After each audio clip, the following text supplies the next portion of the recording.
All right. Hey everybody, welcome back. I'm Ted, Ted Gendrick. I've been your host on a couple panels over the last 23 hours or so, and with me is Cason Pilliod of Inanimate Objects. Howdy. Hey, Cason, thanks for being here. Hey, it's my pleasure. Happy 5th anniversary, guys. Thank you. I felt so grateful to have you come on to our stream today because you are such a prevalent voice in the DCAU community. You've been around like doing custom action figures based off the DCAU lines like from the beginning, like back when it was Kenner that did the Batman the Animated Series toys, and then into the Mattel Justice League stuff, and now even the DC Direct 6-inch figures that they're doing for the animated series. It's just, your website is so cool, and I found myself like when I was younger, probably like I'm almost 30 now, but when I was like 10, right, I would see your website and go check out your work, and that was like a part of my childhood, was looking at your custom figures and being jealous and wondering how you had all this cool stuff. So. That's the nicest way I've ever been called old in my life. That's I'm sorry to make you feel old. I just want to make sure you realize, like, you really are a big part, I think, in the DCAU community, especially online. You really helped to build it, so it's a pleasure to have you here. Thank you. Well, one of my goals in setting up the website all those years ago, and anything I've done since then, is to educate, because I think it's fun. I think other people enjoy this, and it's. Back then in the dark ages, it was hard to know how to get started. Now there's tons of information, but if I've helped anybody try their hand at this or just enjoy looking at it, then I've done my job. Yeah, I mean, I come from the enjoy looking at it camp. I've never tried to make one of my own, but I do have a custom figure that I believe one of your 37 Customs, that was one of the people. So they made a figure for me. This is my one custom that I have. This is a Watchtower worker who looks like me. It's actually me from the Legacies of the DC Animated Universe webcomic that I do with James. So James has one of these as well that looks like him. Yeah, 37 Customs made us that. He's one of the best to go to. There's only so many that actually take commissions and do this for the people. And he's one of the best. Yeah, it was so cool. I love that. Yeah, I keep it on my desk. So awesome. I love it. Yeah. So I want to talk process with you about customizing. First, I guess, just walk us through. I know this is a very hard question, but what does customizing entail? Like, you walk us through the concept through the creation. Well, like you said, that's a long question. I will try to. I will try to be brief. The first step, of course, is just the idea. Why you want to make something. Is it because the Mattel made 4 out of 5 cast members and you've got to have the 5th? Or, hey, I saw this thing on the pegs in the store and I realized if I repaint it, I could turn it into somebody else. There's any number of reasons that you might want to start. And from there, sometimes it's instantaneous. For example, McFarlane just came out with some Mortal Kombat figures, and he's got one of I don't know the characters very well. I don't know Mortal Kombat, but the female character, Kitara or something. Oh man, I forget her name too, but I know who you're talking about. Yeah. Yeah. So I saw that, and I ordered one on Amazon, and she arrived yesterday, and I started painting her. I'm going to turn her into a Lady Shiva. Oh, nice. No time at all. And then there are other ones that I think about for months on end. I mean, I think about them when I'm going to sleep, and work it out in my head. How am I going to do this? How am I going to accomplish this? And sometimes it takes a long time, sometimes not. But anyway. Once you get the initial idea, once you sit down to do it, the first question I tell people to ask is, well, what is the base figure? Because you don't want to do more work than you have to. So if there's an existing figure that's as close as possible to your target, you've saved yourself that much work. Yeah. Well, I always say start as close as you can. That may mean going out and buying something new. I've been doing this a long time, so I have a closet full of body parts. And I can just step in there and... That doesn't sound creepy at all. No. If I'm lucky, I don't have to buy anything new. Yeah. But from there, it's just a matter of breaking down what needs to change. Okay, does this person need new limbs, new head, new pants? What am I going to have to do to make this work? And then you decide, well, I can steal this from another figure. I'm going to have to sculpt this. I'm going to have to come up with a unique solution for this other problem. And again, sometimes it's easy, sometimes it's not. The more you do it, the quicker the solutions come. Mm-hmm. Once you get down to the nitty gritty, there's always that moment that the first time you take a knife to a figure and start cutting off parts, or often I'll take a hairdryer, heat up the plastic in a torso area so you can pop out an arm or maybe pop out a leg. Okay. It all depends on the type of figure, the construction of the figure. Like your typical Kenner, Mattel, Timverse figure, you couldn't really do a lot of popping with heat because they had really big pegs and the torsos were sonically welded together. Yeah. The one I got from 37 Customs has magnetic arms. Actually, he attached the arms with magnets on the head. Exactly. I have some examples here. I have some little nice little magnets. That's what a lot of us started years ago. Creepy about it sometimes. Yeah. Yeah, you slice off the head, you slice off the arm, and you put the magnets on either side, and it works great. And that way, you can pop it off and reposition, not scratch the paint. Yeah. For a swivel joint, that's really useful. When you get into more of the Marvel Legends, bombshell type stuff, it gets a little more complicated. But I'm sure. Yeah. There's ways around that. So anyway, once you've identified that kind of thing, the next question is, well, am I going to have to sculpt? That's usually the biggest question people have is, how the heck do I sculpt something? The most common material out there is Super Sculpey, which you can get at Michael's and places like that. I use Super Sculpey rarely. It's not my favorite thing because first off, it takes heat to set. It takes heat to cure. So if it's a small piece, I can shoot it with a hairdryer. But otherwise, you've got to put it in the oven, and you don't want to be sculpting on a plastic figure. Put that in the oven, or you're going to have a big nasty puddle. Yeah. Wow. I speak from hard experience. Don't do that. Really, what I recommend is an epoxy of some kind. There's a lot of popular ones out there. My favorite is Magic Sculpt, which looks like this. Okay. I actually get this from a taxidermy place. They have the best deal. Mackenzie Taxidermy. Nice. Not paid by them. I just buy it from them. And it's a water-based epoxy, which means you pinch off two little equal parts, and roll them up into balls, and mash them together until they're the same color. And if you keep your fingers wet, you can keep it real smooth. And I'll do that to sculpt on little armor details maybe, or maybe fill in a hole and smooth it out again, and it sands real well. There's other similar products, Aves epoxies, same kind of thing. Milliput, I have some Milliput. I don't use this very often, but I have some. Okay, yeah. Huh. They're the same kind of thing. There's another kind of epoxy that's more oil-based. That's the Neatite, or the green stuff as they call it, or Procreate, which is gray and white. And this stuff is very similar. You mash it together, but you've got to use rubbing alcohol on your fingers to keep from sticking. It's very, very sticky. Okay. And if you keep it on your fingers, it won't touch you. Try to keep it smoother. But it's more of the Magic Sculpt stuff cures more like a rock, and the other stuff turns more like a very dense rubber. They'll both sand, but the rock sands better. Okay. Huh.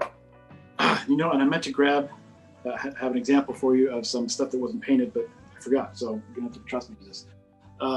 I'm trying to pull up some more specific pictures here that you've shared. I'm going to. I love the dioramas you built. Like, whoops, hold on, that's the wrong window. Here we go. Like Arkham Asylum. This one in particular. That's a whole other subject, but yeah, I love it is. I know. They take a lot of time and they take a lot of engineering and planning. You can't just do those in the spur of the moment usually.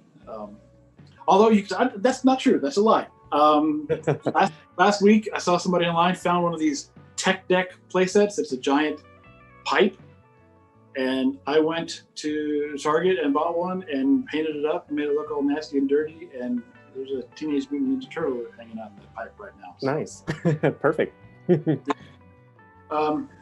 Anyway, that's the sculpting stuff. You're going to want to have things like plenty of X-Actos, sharp things, I also recommend these. What are these? Vinyl rubber tips. These are for sculpting. Yeah. Okay. Yeah. Silicone. That's the word I'm looking for. Silicone tipped. They're real cheap on Amazon, like $5 for a set like this. Okay. Wow. You can get some real nice detail without getting your fat fingers in there going on. Anyway, once you've done that, then it's a matter of letting stuff. People always ask, how long does it take to make a figure? And I know some guys who can do one in a couple hours. For me, it takes a good while because I'll work in a tiny little bit, and then most of these things take 4 hours to cure. So I can't touch it for 4 hours. Right. And in 4 hours, I've gone on to other things. It may be 3 days before I come back to it. But once you've done all that, then it's the fun part. Then it's just painting. Yeah. And people ask, what kind of paints do you use? You can go to the hobby stores and buy the Citadel paints. These are great paints, but they're fairly expensive. I just get the good old-fashioned Ceram coat that I've been using for 40 years. Mm-hmm. It's used to be $1 a bottle. Now it's $2 a bottle. Works fine for me. I don't have a problem. When you're coloring, do you find a screenshot of the character that you're trying to make if it's a character like from Justice League Unlimited who does yeah. Absolutely. You try to match the exact that's great. Yeah, in fact, people like you that have done the work for me and grab screenshots, I'll steal as many as I can, and I'll have them up on screen. Sometimes I print them out. If I can't find what I want, I've got all the discs. I'll pop them in and make my own. Nice. But yeah, I try to be, when I'm doing animated stuff, I try to be as accurate as I can. And some people argue, well, you got this color wrong. I'm like, well, no, I don't think so. But I keep reference up quite a bit. I try to only veer if it's something I feel like I can get away with. The animated stuff is pretty locked down in terms of design. So I try not to veer too much. I mean, they stay so simple. You can't really get too detailed with the animated stuff, but I've found that it's this is actually a good segue into another question, is since there have been so many DCAU action figures, there's been multiple lines, from Kenner and Mattel and DC Direct. Which one is your favorite to work in, or do you have a favorite? Right now, my favorite, as far as the animated stuff, is the 6-inch line, the more recent one from DC Direct. Okay. Because one of the reasons that a lot of us started customizing, especially the animated stuff 28 years ago, whenever it was because Kenner just couldn't get it right. You had a Robin wearing an outfit that is sculpted was from Batman Returns. It had nothing to do with the animated series. Right. Got Two-Face and Riddler with open coats. Joker's not quite there in proportion. Even the combat belt Batman, the sacred holy grail, is not perfect. So in addition to wanting characters that weren't made in the first place, a lot of people are like, I just want to correct this. It drives me crazy that it's on the shelf and it's wrong. So I really have enjoyed the 6-inch line because for the most part they really stepped up the accuracy. Not all of them, of course. There's a couple of duds. Always are. But they really gotten it right, and it's such a pleasure to buy something and think, hey, I don't have to fix this. Yeah. Time and resources I can dedicate to something else. If I didn't have to fix anything, if they made the characters I want and they got them right the first place, I wouldn't have to do this at all, and I can go read Exactly. Have you gotten your hands on any of the Adventures Continue figures yet? I have the Asbats and the Jason Todd are on the shelf. Okay. What are your thoughts on those? I've ordered mine, but I haven't gotten them yet. They're good figures. They're okay. I actually like the Asbats one quite a bit. I love that design. Me too. That's the one I ordered first. I ordered that for myself like half a year ago. I'm waiting for it. I'm not crazy about the I guess it's more, I don't have one in front of me, but they have kind of a rubbery pelvis section. So when you raise the legs, it kind of bends up a little, which, that's fine. But somebody like me, I'm like, that's going to crack the paint. Inevitably, I'm going to use one of those for something. I don't know what yet. But they'll end up at the parts. Nice, nice. Good.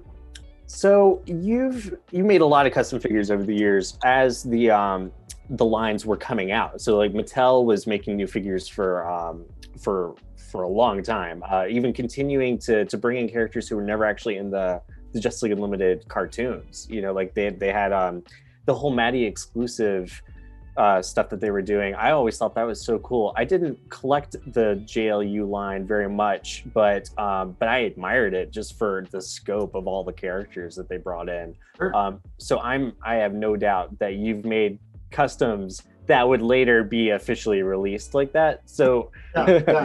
yeah. But what are some of the more notable ones that you've made, or maybe in some cases where you actually prefer your take over the original one that would come later, or the official one is what I mean? There's a couple. Hang on, let's see here. Can I get to it from here? I'm gonna pull up this picture of Superman's zoo here in the Fortress of Solitude. So Mattel finally made a Supergirl that was hot garbage.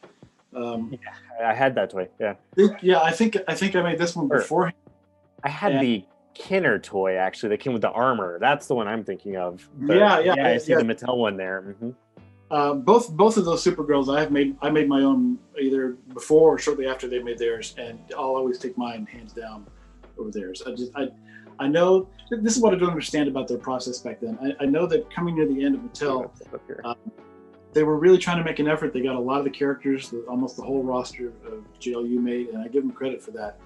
I know they were constrained by budgets, etc. They had to reuse a lot of parts. And again, I understand that, but they made that weird Supergirl with the steel purse, and she looked like a Polly Pocket toy.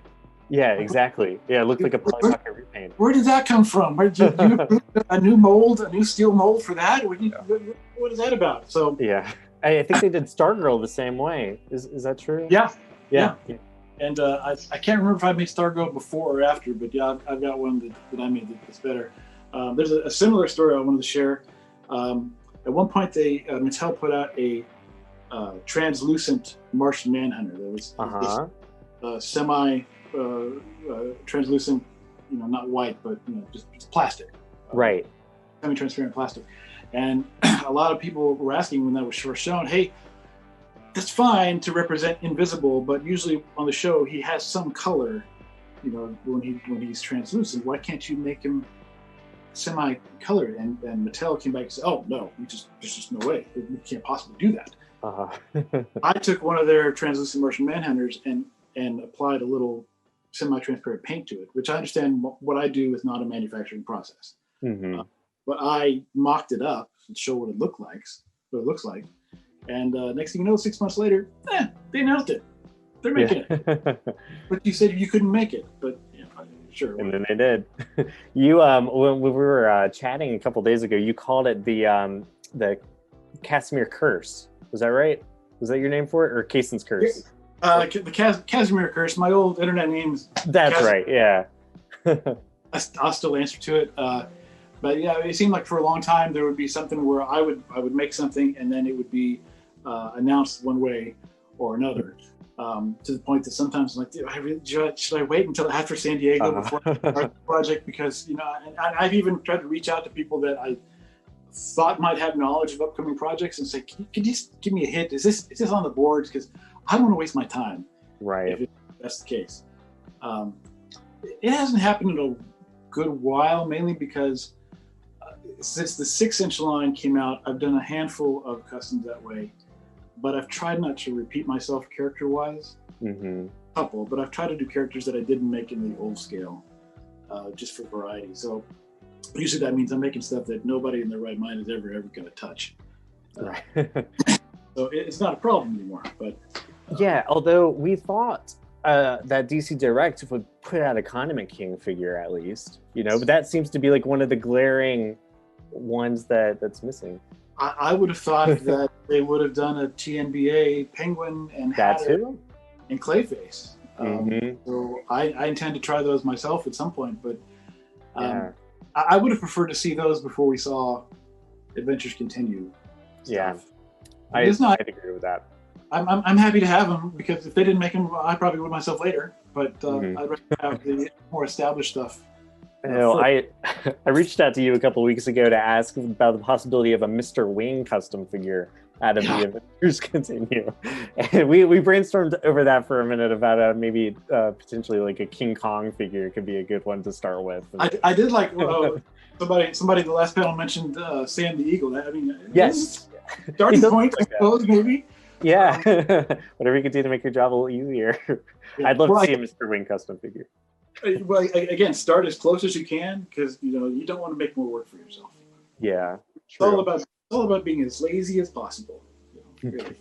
Well, I'm looking at the comments section here a little bit, and it looks like we've got a few questions and a few shout outs to you from some friends of yours. We've got Tykes Myers who's been saying hello. Excellent. And absolutely. The Geek Variety. I'm not sure. He seems to be a customizer as well. Yeah. Yeah. Okay. Yeah. So we got some of your custom people showing up for you and support here in the comments. there's still a lot of people active. I would say that it's a very different landscape now than it was 20 years ago.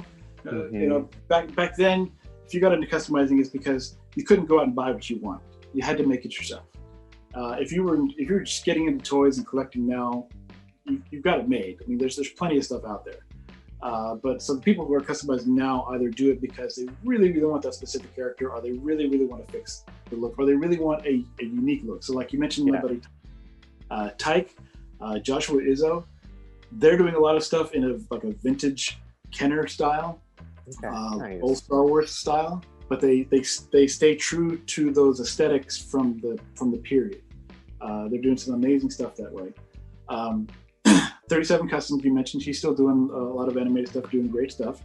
My old buddy Stu Customs, he still does animated.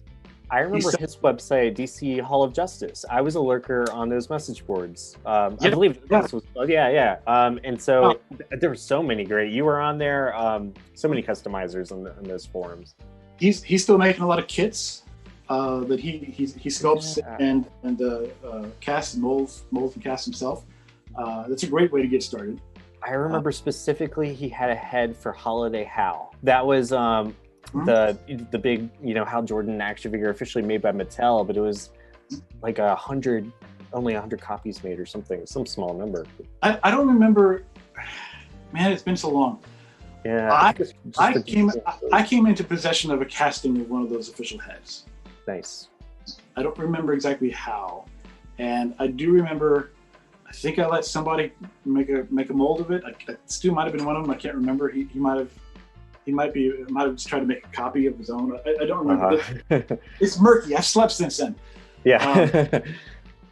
But yeah, the Holiday Hal was kind of a stinker. Yeah, I can see that probably making a lot of collectors a little upset that was so exclusive. So, Yeah. So we had a question from Jim Harvey of The World's Finest Online, who says, how does it feel to be a clear influence on other customizer makers and the community as a whole? Give yourself a pat on the back for all your work and the impacts you've had. Well, thank you very much. I appreciate that. I don't know. I never thought of it. I tend to take all this stuff one-on-one. I get questions, almost daily, either through social media or something archaic like email. Usually it starts with, "Hey, I'll pay you. Can you make this for me?" Yeah, I did that. Yeah, I did that to you the other day. The answer is always no, but I can refer you to somebody, or I'd rather help you learn how to make it yourself, because that's exactly what I think is fun about this. Making customs is one of the few things you can do that is very, very personal, because nobody can tell you it's wrong. Nobody can tell you you're doing it wrong. If they are, you don't need that kind of negativity in your life. Get it out. So I encourage people to try it. It's a fun hobby. There's no rules. Do what you want. And I think it's satisfying. I think I've had people contact me later and say, "Hey, you helped me make this. It's my first one." And yeah, it's rough, but you know what? That's okay. It doesn't matter. It's still something you made. Take pride in it. I don't think there's enough of that going around sometimes. So it's just I totally agree. Sometimes you just need to make art for art's sake. it's your art. You did it. That's awesome. I've seen over the years a few attempts to quantify this, almost like a competition of some kind. I've seen literal competition, which that's fine if you're comparing apples to apples. Maybe if everybody's the same character and I wouldn't want to subject myself to that. But what are your specific thoughts regarding selling custom work? Well, it's kind of like, as long as there's two consenting adults, it's fine. It's absolutely fine. There's a couple guys like my pal Hunter Knight Customs. He's made a living out of this. He's got a full client base. There's a couple of people that do that, and that's fantastic. Have all the respect in the world for them. If you're willing to put the time into making it, and somebody's willing to pay for that time, that's great. But where people get confused is, if I've done my job, if I've made Little Miss Supergirl here, then she should look like something you can pick up for whatever the price is, or was $10, $5, $20 at Walmart.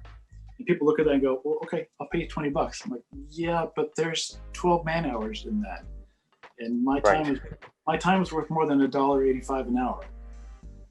So I've seen people who they don't understand that, and they get angry over that. And that's silly. Yeah, exactly. Yeah, I mean, this is a one of a kind item. So yeah, and I've also seen people who get kind of miffed when they find out that I don't usually sell. I have the number that I've sold, I can count on one hand. I do this for myself. It's my fun time. It's my art. And they're like, well, you don't sell this? Not everything in this world revolves around money. Yeah. They're intrinsically for yourself. So I've been curious.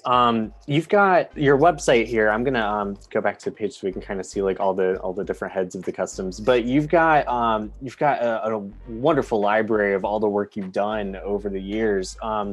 So I'm curious if you do you make a custom, take the pictures and everything to document it, and then rework an old custom into a new custom? Is that something that happens often? Does something get recycled? Oh, yeah, for sure. Yes. There are, in fact, the last few weeks on my Instagram page, I have been showing off some older pieces from old photographs that, for all intents and purposes, don't exist anymore, because they're really old, and by my standards now, they're not very good. But again, you got to start somewhere.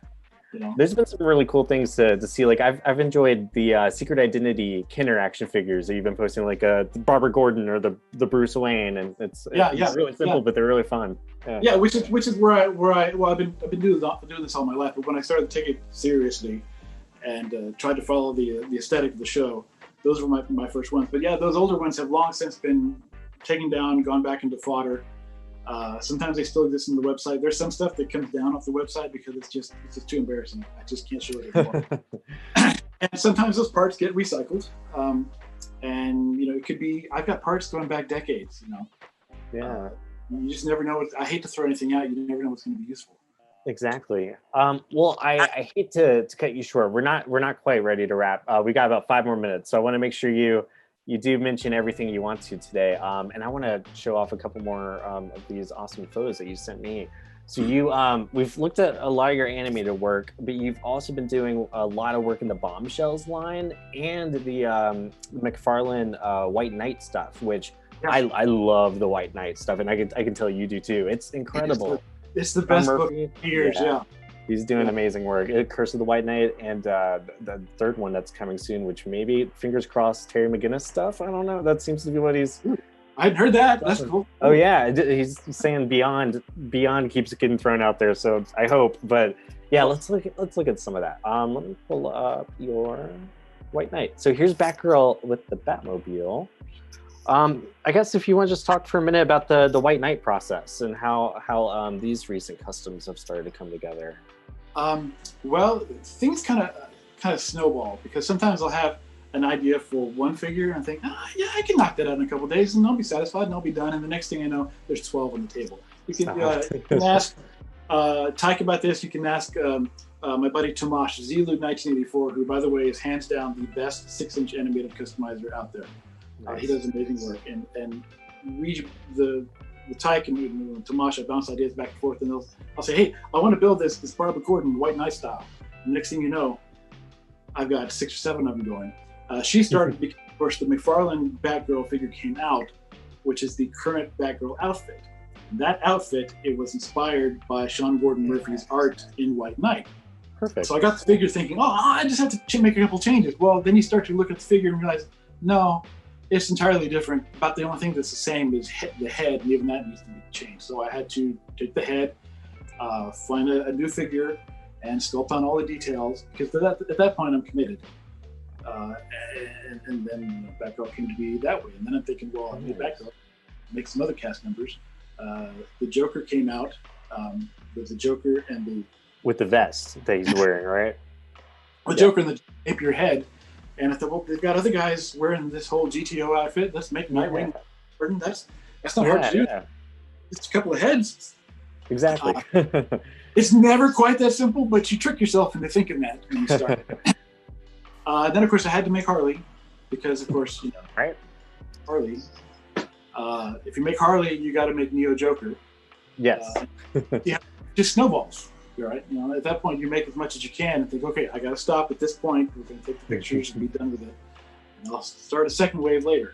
Mm-hmm. But it was fun to do. And every time I do a batch like that, I try to develop or practice some new skill or technique that I didn't have before. So this one has 2 or 3 of those soft goods jackets. You find on eBay a lot of people doing all that Mezco. There's a whole community of people doing the Mezco 112 stuff. They do amazing work. I can't sew, so I'm not going to do that. Yeah, me neither. But I'll get a jacket off eBay and slap it on Harley, and I'm done. Yeah, and it looks so good. I mean, this entire line, like, and McFarlane, the only official ones they've released are Batman, the Joker, and Azrael. Is that right? From the White Knight stuff?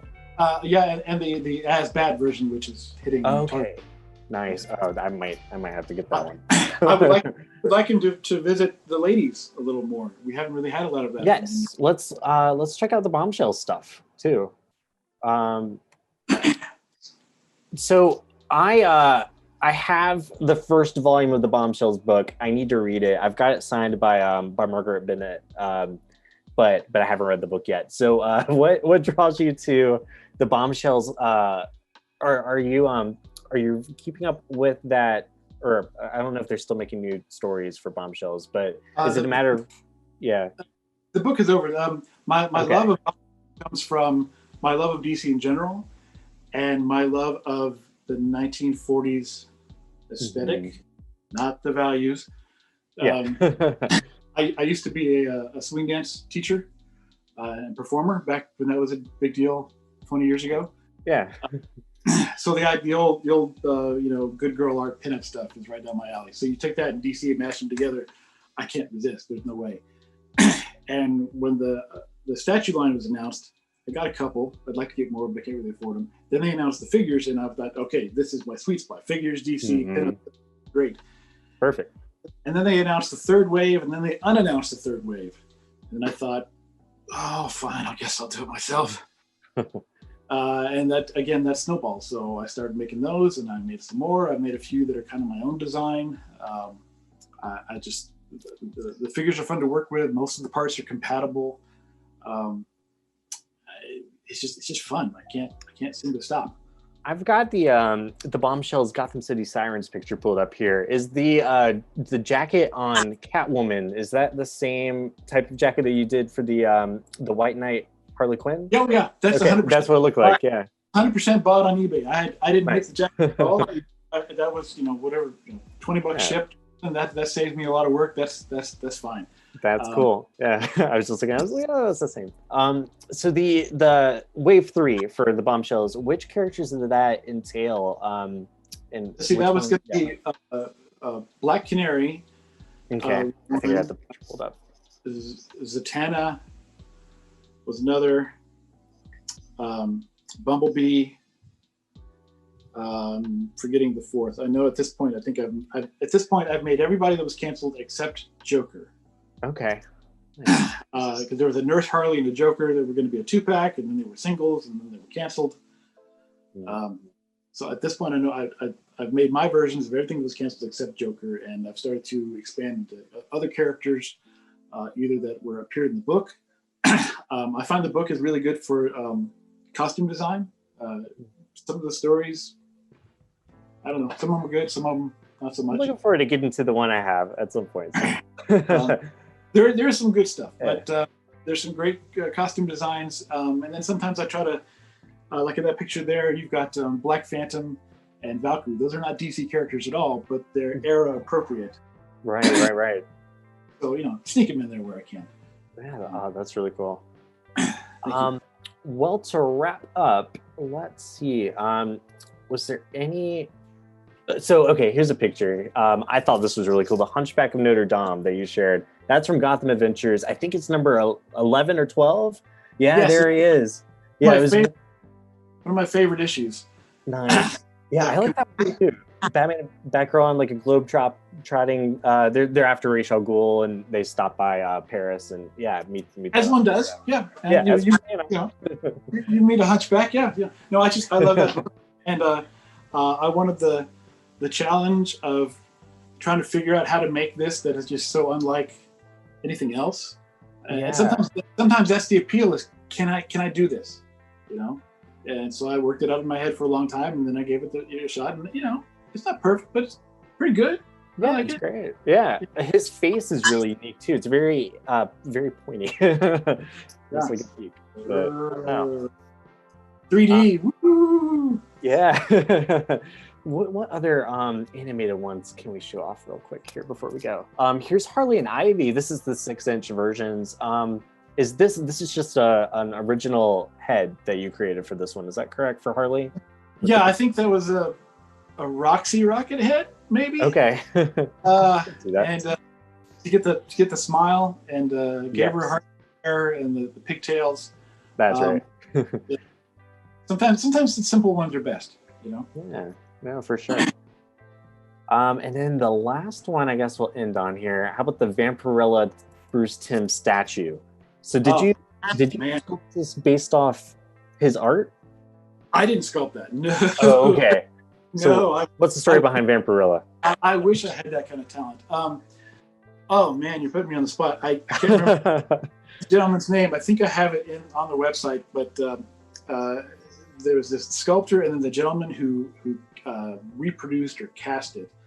One of them was showing it off online, and I contacted him and said, "Oh my God, are you selling that as a kit? It is so beautiful." I mean, it's like this big. It's nice. It's like 14 inches tall. So I bought a kit, and one of the silver linings of this horrible 2020 is I've had more time to do this kind of work. So I did that a few months ago. That's really cool. Yeah, it's a nice piece. She stands out.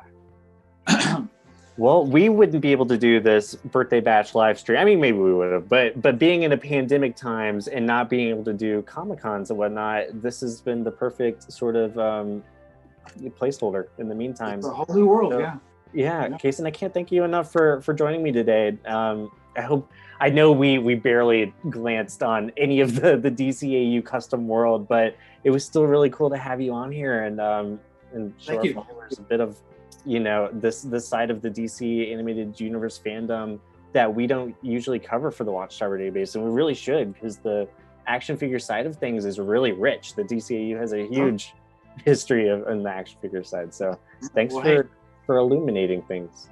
It's been my pleasure. Thank you. Happy anniversary again. And if anybody has questions, they can contact me about how to do this, or any of my friends that do this. We're all happy to help. So. Yeah. Are there any link? Well, you actually did share a handful of links here, so we'll be sure to make a little social media post and kind of be like, here's, custom world. Go, people go look at this. Yeah. So I'll post that really soon. And let me just close by saying one last thing. Anything I might tell you how to do this, somebody else will tell you the exact opposite, because there are no rules. So nothing's hard and fast. Yes. Absolutely. Well, thanks for opening up for Susan Eisenberg, Wonder Woman. So she is next. Exciting. That's cool. Yeah, it's gonna be great. So let's do it. James, I guess play us out.